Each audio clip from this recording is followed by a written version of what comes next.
కర్ణాటక రాజధాని బెంగళూరులో దారుణం జరిగింది. ఆంధ్రప్రదేశ్కు చెందిన ఓ యువతి హత్యకు గురైంది. తనను దూరం పెట్టి మరో వ్యక్తితో పెళ్లికి సిద్ధం కావడం జీర్ణించుకోలేకపోయిన ప్రియుడు ఆ యువతిని కత్తితో పొడిచి చంపేస్తాడు.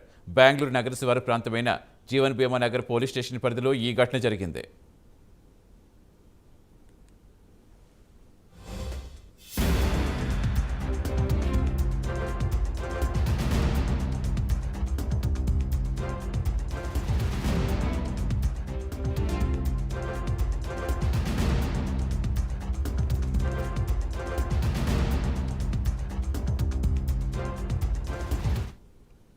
కాకినాడకు చెందిన లీలా పవిత్ర దొమ్ములూరులో ప్రైవేట్ ల్యాబొరేటరీలో పనిచేస్తోంది. అదే ల్యాబొరేటరీలో ఉద్యోగం చేస్తున్న శ్రీకాకుళం జిల్లాకు చెందిన దివాకర్తో పరిచయమైంది. గత 5 ఏళ్లుగా వీరిద్దరూ ప్రేమించుకుంటున్నారు. ఇటీవల వీరి ప్రేమ గురించి లీల తన ఇంట్లో వాళ్ళకి చెప్పగా పెళ్లికి వారు అంగీకరించలేదు. దీంతో గత 2 నెలలుగా లీల దివాకర్ను దూరం పెడుతూ వస్తోంది. ఇటీవల ఆమెకు మరో వ్యక్తి వివాహం నిశ్చయమైందని తెలుసుకున్న దివాకర్ ఆమెపై కోపం పెంచుకున్నాడు.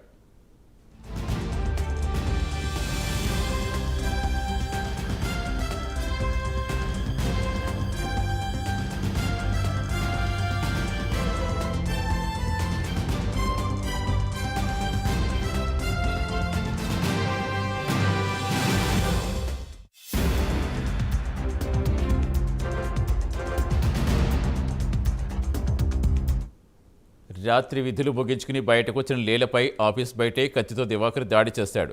సహోద్యోగులు చూస్తుండగా పలుమార్లు విచక్షణరహితంగా పొడిచాడు. పోలీసులు అక్కడికి చేరుకుని దివాకర్ను అరెస్ట్ చేశారు. తీవ్రంగా గాయపడిన లీలను ఆసుపత్రికి తరలించగా అప్పటికే మృతి చెందినట్టు వైద్యులు ధృవీకరించారు.